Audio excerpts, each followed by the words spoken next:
What up, world? Welcome to DCNDolo. It's your man, Brown Boy Shizzy. This is AK-87. Mr. GP. We bought a special guest tonight. My uncle right here.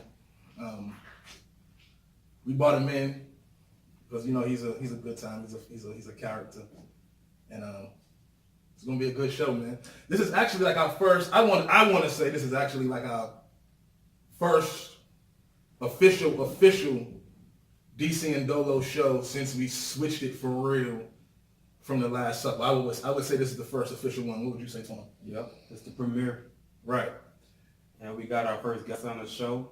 Right. And we told you in the beginning that we're going to have some shit popping. And look, we got mics, got computer, Right. got everything. We fully lit. We do what we say we're going to do. Right. So this is about to be a big year. Y'all better stay tuned. We're going to have a whole lot of stuff coming in. This is just the beginning. But hold up, though. Let me get into this. We bought a special guest today, and I want you to give an introduction, your name, and just give a little bit about yourself. Well, And let that shy shit go, nigga. You ain't got to be shy. You ain't on no motherfucking job. no, I feel like, Man, your name, this is my uncle, by the way. He goes by Mr. God's Prerogative. Mr. God's Prerogative. Right. And thank y'all for having me on the show. He's nervous. He's nervous right now. I want to start this. I want to start this off right quick though. I just want to start this off right quick because I see my uncle got the Lakers gear on. I want to get y'all's opinions because I know y'all are basketball people, and basketball game is on right now. Who's actually playing right now? Swan? Toronto Raptors and the Golden State Warriors. Okay, and that's the what is this, playoffs, right? Yeah, the NBA Finals, Game 2 tonight. Okay. Toronto won the first one. This is Toronto's first appearance in the NBA Finals. It's Golden State Warriors. I believe I think they've been to 5 maybe, and I think it's like the 3rd straight. Okay, so let me get into this question right here because I see Unc got the Lakers shit on. I'm gonna ask both of y'all. Who's the best? Who's the greatest of all time? Who y'all giving it to? I'm gonna give y'all 3 names: LeBron, Kobe, Jordan. Who's taking it home? Who you got, Tom? For me, it's Jordan. Not only with his accomplishments, but I've seen. Now, I was fortunate to watch all three of them play. Jordan when I was a kid, and Kobe later on than LeBron. But I'll pick Jordan because not only did he have the accomplishments, everybody knows about his rings, but watching him play, you can just tell like that dude is the absolute best. Like he did things that people used to always say that this guy ain't human. They say stuff like that. And he always put a show. I remember when he would have every time he came to Atlanta, our games were normally in we have our own basketball stadium. I forgot what the stadium that we had. I think it was the Omni or something like that. Right. But every time Jordan came, they would always move from the Omni to the Georgia Dome. The Georgia Dome is a stadium with Atlanta Falcons play. Right. So that's definitely a bigger place. They would always, every time Jordan came, they would always do that. They never did that to Kobe. They never did that to LeBron James. Okay. So stuff like that makes me think, okay, this guy is the best, and he's an icon. Right. And a lot of people, imitated him. You got Kobe tried to imitate his style. LeBron James got his number to 23. 23. Okay. So I just know every time I watch Jordan play, it's like every time he got So you saying MJ is the GOAT? he's the GOAT because every time he got the ball, everybody like, oh my God, what's he gonna do? You don't really get that feeling with LeBron. Just more, Okay. Who you got? well, I like to say a player that you didn't say because I feel kind of left out. Not saying Dr. J. Dr. J. Then came Jordan. Okay. But I have some mixed up feelings about Jordan right now because things that he could be doing that he ain't doing. We ain't talking about what he could be doing. We talking about what he doing that basketball. On the basketball court, of course, he was one of the greatest of all time. Okay. LeBron, Kobe, you pick some top 3 dudes, but I gotta add Dr. J. Dr. J. Okay, I ain't mad at you. And I'm only wearing this Laker gear because of LeBron's. I love LeBron's, but I'm a Sacramento King fan from California. Yep. Okay. All right, so then there's another question that I wanted to ask y'all. Give me your top 3 rappers, and you cannot include Biggie and Pop. Top 3. I'll go first. And I'm doing that, it's crazy because, okay, and it's coming from 3 different perspectives because, I'm from up north. This is the West Coast, down south right here. My 3 without Pac and Biggie, I would say, and not in no specific order, I'm saying DMX, Jay-Z, Nas. That's a good list. Mine would be first is Andre 3000. He's my favorite. Okay. He actually got me. I started getting into hip hop around 7th grade, and Outkast was the group that actually introduced. So you was on that Southern Playalistic Cadillac music? Yes. Right. And then I would have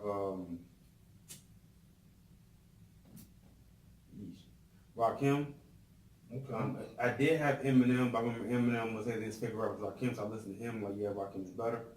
Then my brother recently put me on a guy that I didn't know. I guess everybody knows to say his name, was Big Daddy Kane. Big Daddy Kane. Big Daddy Kane lyricism was. Now, if we taking it back to that era, because like I was talking about, the era that we in. So if y'all want to take it back, like, Well, I could do that every year one. well, I'm not like our age group, Okay, cool. All right, like the 90s. all right, cool. 90s. So Andre 3000. So I can't say names you said, right? Nah, you can say whoever. Your top 3. Okay. Andre 3000, Nas, and if I can't say Tupac, I'll say. You said Rakim. No, you said Rakim was for the next. You're Rocking's from the 80s, right? Right. The late 80s, okay. I'm gonna put lyrically now. He doesn't put the type of songs. Actually, you can put Rakim in there. You can put Rakim in there. Okay, so all right, so Andre 3000, Rakim, and Nas. And the reason why I said that because, like, if we was, it's hard really to do your top 3, but I would say like those is mine. Those is like who I go to. I listen to their shit every day. But like when it comes to like music from the 80s that we was listening to that we grew up on, shit, you gotta put LL Cool J in there. Oh, I forgot this one guy. I forgot. I'm gonna put Ludacris. I know he don't make the type of, I guess songs that I guess put emotion and feeling. He's more of a. He's like a comedian rapper. He's more of a comedian rapper, but I only put him on it because lyrically. Yeah, he is lyrical. Lyrically is good. He Ludacris is one of those guys like I know in Atlanta. They used to always say when I was in high school. They said if Ludacris could just put one album where he's just serious. Just just straight bars, but he could kind of. Well, he killed he when he battled T.I., he killed T.I. in the battle. You know what I'm saying? He killed T.I. in that battle. But what's your top 3? You didn't get your top 3. Well, I got to say E40, and the top 3 that's on my mind because I've been listening to him a lot lately, and it just took me back home. Right. Eazy-E and Ice Cube. So you saying E40, Eazy-E, and Ice All Cube. West Coast. I mean, I'm not being just because I I was fuck raised all from the three. West Coast. But man, I grew up just loving them. And it's a bunch of rappers out there that I like, and then being that I grew up from the West Coast, I mean, that's really what I know. Right. And I do love all them artists that y'all mentioned. I love those, but I've been listening to a lot of Eazy-E and Since you're from the West Coast, I wanted to ask: do you think that Kendrick has held up the mantle of the West Coast? Kendrick. Kendrick Lamar. I'm probably don't know nothing about Kendrick. You asked me. Well, I mean, I heard about Kendrick I was Lamar, asking but because go ahead. I was asking because at one point the West Coast, I don't say it fell off, but like the South got big, and then New York was like it used to be like South and New York, and then they wanted to win the next person. I think around that time he was just game by himself, and then Kendrick came out a couple years ago, and I want to ask: do you think that Kendrick brought the West Coast back to where? Oh, okay. What I say about that is, in my era, I seen it was New York, I seen it was L.A., and I got here in '98, and now since then it's been Atlanta.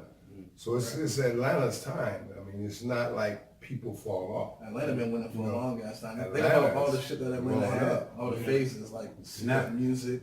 Yeah. There was a whole bunch of shit that came from Atlanta. Like Atlanta been running for like 20 plus years. But Kendrick Lamar did, bring some notice back to the West Coast. And one thing I love about my cousin, E40, he features he's smart. He's like a businessman. He's doing features. So he's still making himself stay popular. Always relevant. Just yeah, exactly. All right, so look, so I asked those questions to lead into the topic of the day. I know y'all probably heard of Lil Durk turning himself in a few days ago. And I was just thinking, it's so crazy. Free Lil Durk. I fuck with Lil Durk. I've been fucking with Lil Durk since he came out. Like, he's a very talented young man. He's dope as fuck. But Pete, it's like, right now there's literally probably about fucking 8 rappers locked up for all type of crazy shit. And it's like, it's crazy how a rapper would, it's crazy how you could come from a fucked up past. Everybody, the thing that everybody claimed, coming up from a fucked up past, not having shit, struggling, whoop-de-whoop. And then once you get it, know what I'm saying? Now you living, you done crossed over. Now you got the millions of dollars, you got the car, you live in the American dream. You got what everybody want. Know what I'm saying? And it's like, then you throw it all away for some bullshit.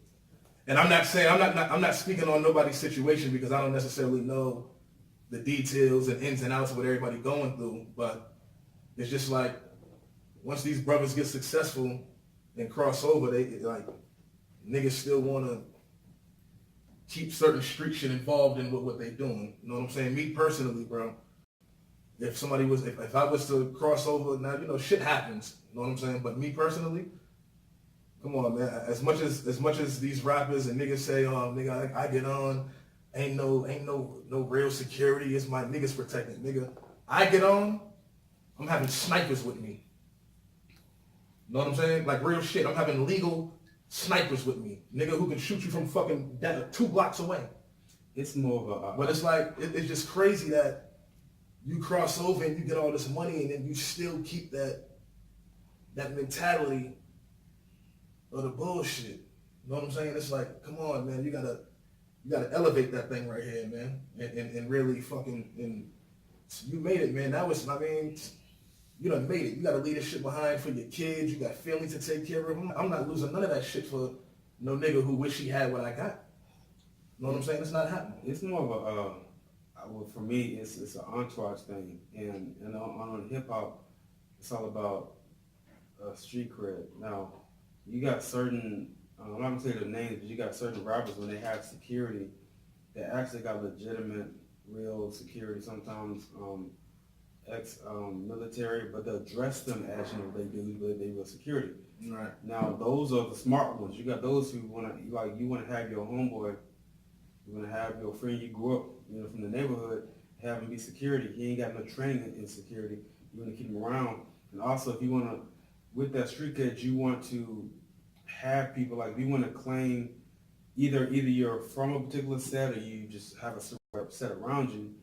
Even though you are living, trying to have a business life and trying to make your life, your friends are still in that life. So whatever affects them in that life is going to end up affecting you because they're going to say, well, you friends with so-and-so rapper. So now I got a problem with that rapper you with.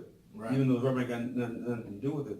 And the thing is, if you can, I remember Ice Cube was saying that they're asking why the NWA was, even though they were from that, they didn't really get caught like these rappers today, is because it's like we were musicians first, and it was really a business that we used to live our life, but we more sort of told the story of what we grew up with. Who said this? Ice Cube. Ice Cube. We more told the story of what we grew with. He said even though even Easy was part of that too, and a lot of he did have a feelings, but it's like when it came to the business aspect of it, they became storytellers. I think rappers today is, mind you, NWA had all the street credit they had when they were popular. Right. But these guys, they have street credit, they want to have the real streets. They want to incorporate the real life in the business. And if you're going to do that, especially you got some people are jealous and stuff like that. So let me ask you this though. How do you feel, obviously one of the rappers that I'm talking about that's actually locked up right now was 6ix9ine. Like, that's a perfect example of what I was saying. right. So let me ask you this though. How do you feel? Do you feel that when 6ix9ine gets released, that he's still gonna have that same, he's still gonna be popping like he was when he went in, or do you think his shit's gonna decline? Me personally, I think that sooner him snitching or not, like this is a whole different era that we living in. His fans accepted him snitching.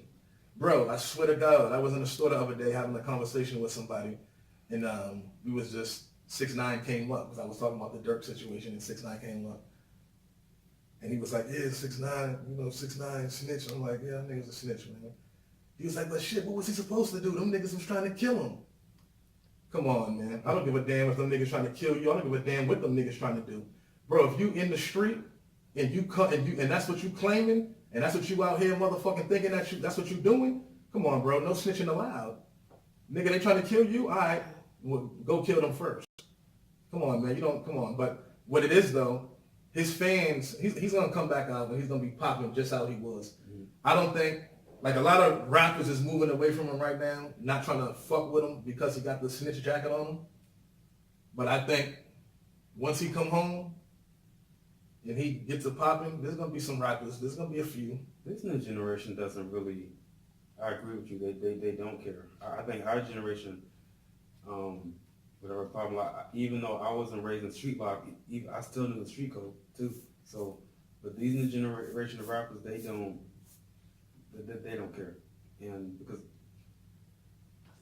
I was watching a YouTube video about a guy. He was talking about that he used to be a drug dealer, and he went to prison, and then he was talking about the whole 6ix9ine situation. The whole video he was just talking about. R.I.P. to Frank Lucas too. He just passed away. Oh yes, yeah. He lived a good life. He was like 88. He lived a good life. Yeah, he lived a great life. In that video, he was saying that when he was growing up, 6ix9ine would have been dealt with already. Right. 6ix9ine. Oh yeah, right. So now just imagine if, not to cut you off, just imagine if 6ix9ine was in the Tupac era. He wouldn't be around. He wasn't a nigga. Come on. That's the era that guy from YouTube was talking about. Right. He said nothing. He was like saying nothing would happen to him because the era is different. So the fact that he's able to survive doing what he's doing, I ought to tell you that, well, if he ain't been dealt with on the street level, then I was like, this new generation of street people just don't care. So I agree with you. When he gonna get out, he gonna still make music, and it is what it is. What you think, I like this series y'all doing because it's really helping me a lot. I'm learning to listen. I like to learn to listen to learn, and that's real important to me. And I just really learn to listen to learn to you young dudes telling me about what's going on with this era of rap. And when you said this guy wouldn't have made it in the Tupac era, I was thinking before you started that, wow, this vision I got about the gang of Thessalonian Thugs and Thugettes Entertainment Marriage Ministry. See, marriage is not just a man and a woman in the spirit, it's oneness in the spirit. Right now, we're in a marriage, sitting here at this table, unity. I like how you said about snipers, and I like, what you said about, you brought men in, that the guy... hold up, not to cut you off, I want you to get back to it, but when I said my top three, I'm sorry, I have to put, it's going to be DMX, Jay-Z, and Mr. God's Prerogative. Wow.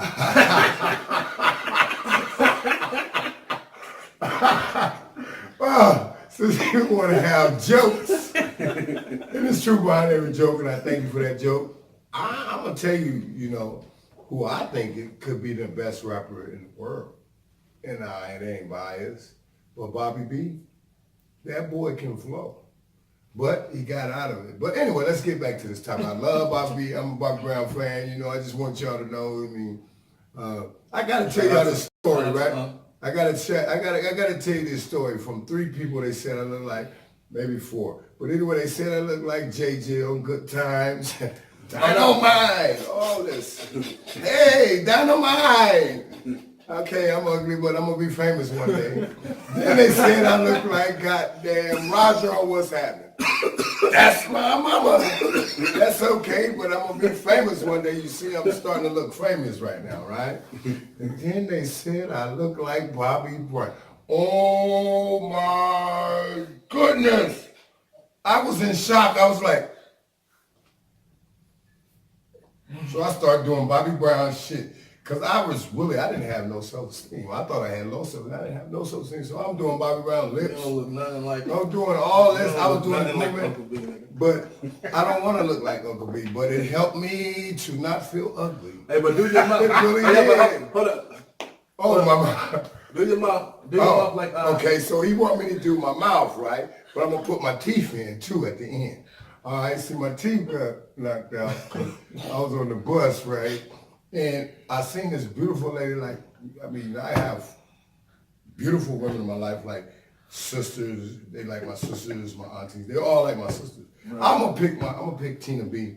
I call her, when I first seen her, I thought she was like a black China doll.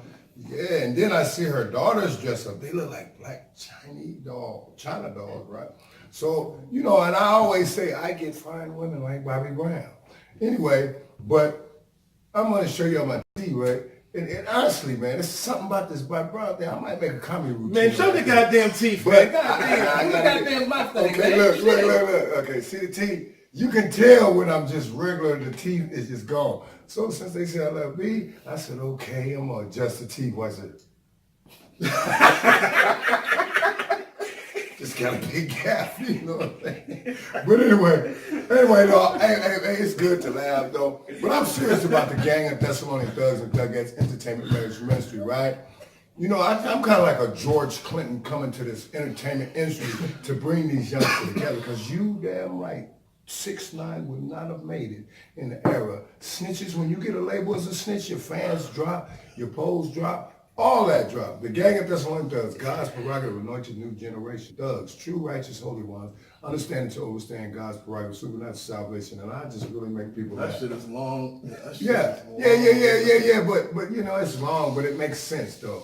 Because see, the reason I did that name is because the society, the Willie Lynch syndrome, has put us down. They has labeled us as gangsters and killers, and they make these young boys go out and say this and say that. They program, okay, this is what we want you to say. Okay, this is what we want you to say. Now they're causing disruptions in the atmosphere, in the universe. It's just causing disunity. It's not funny. It's not funny because it's a new version of the Willie Lynch syndrome. Okay, all right. Slave mentality. They keeping us down. They man. Let me tell you something. We getting ready to unify. You see this right here? This man is a powerful prophet. This man is a powerful prophet. I'm a powerful prophet. All it is messengers. What do you think those rappers are? They're messengers. They're prophets for, I'm sorry to say, satanic reasons. But anyway, pass it back to, I call him the Rhino. Okay. Yeah. What's up? All right, so look, Pete. Go ahead. I was sitting here, and I wanted to ask my aunt. Oh yeah, they're going teeth too. Put it back in. There you go.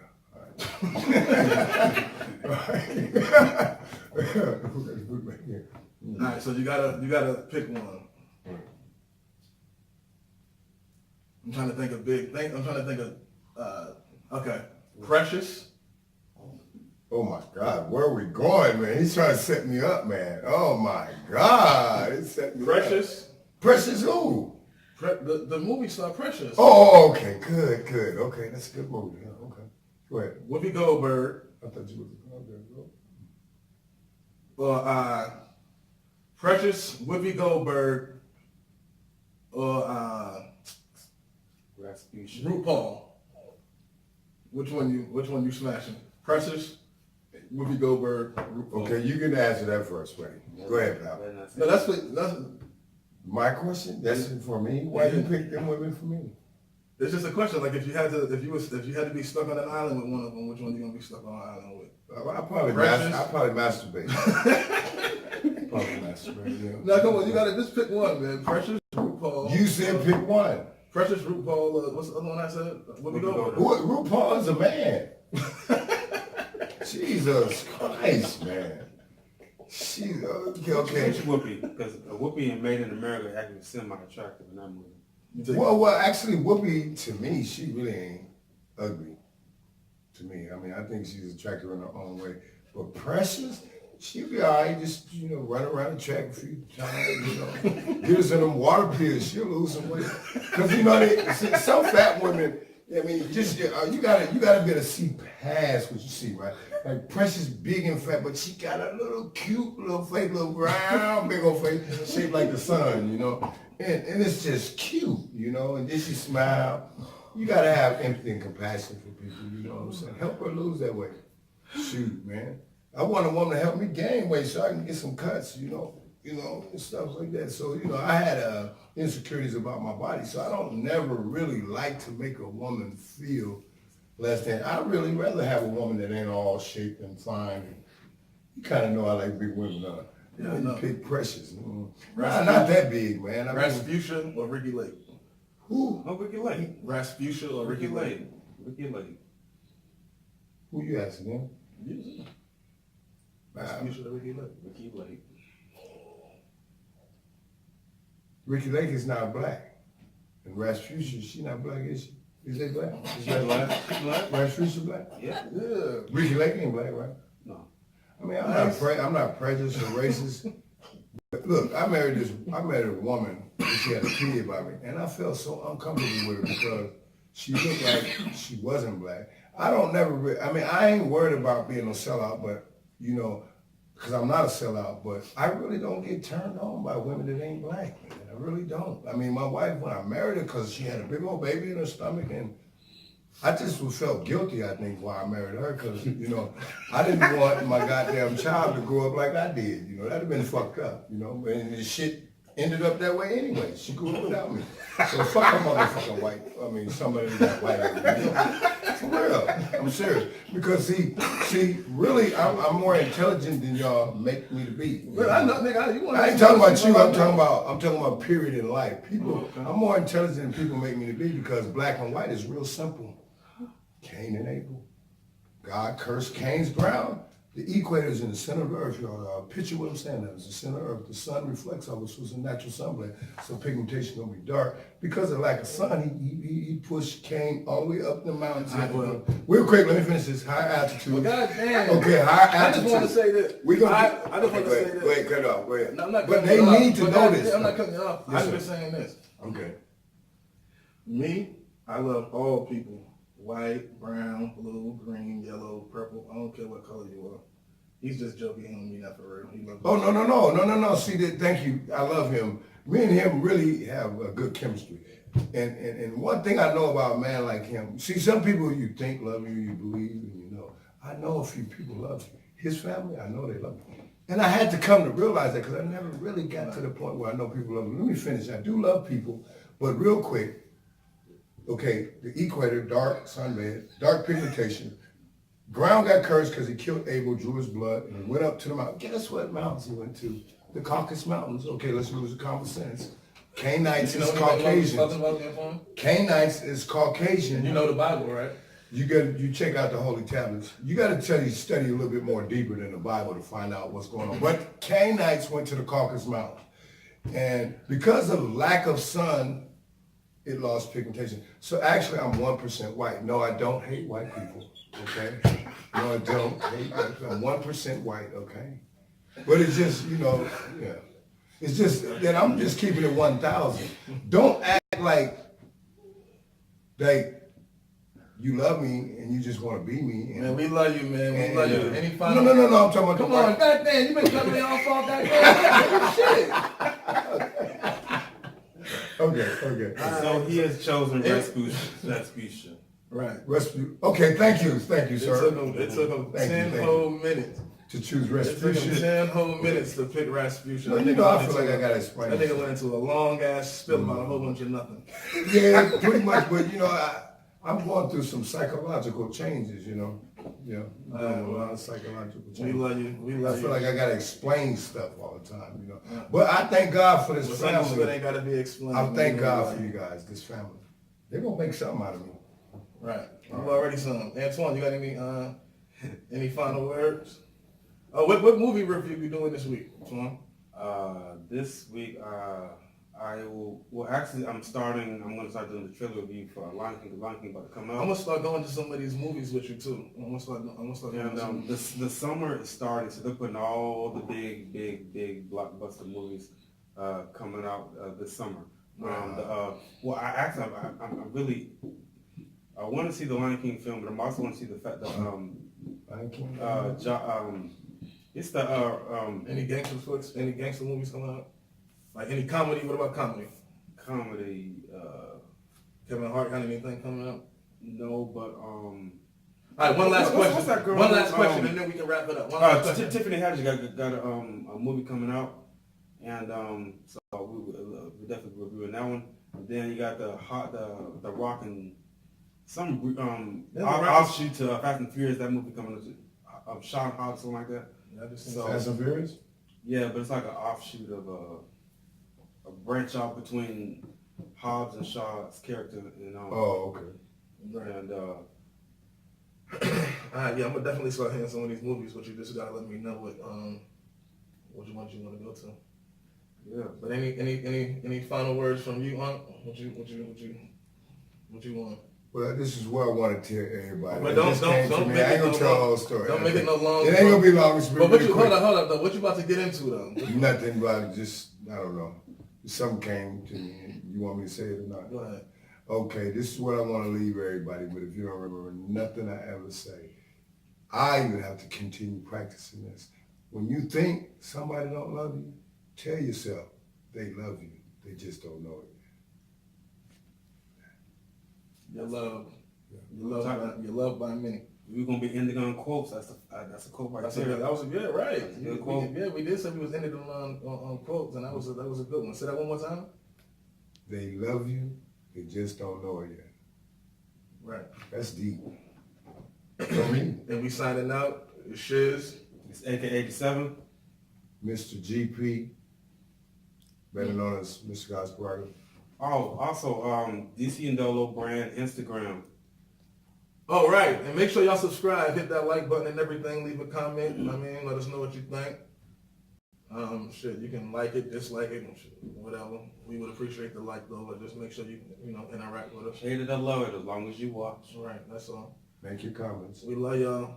God bless you all. Peace. Peace.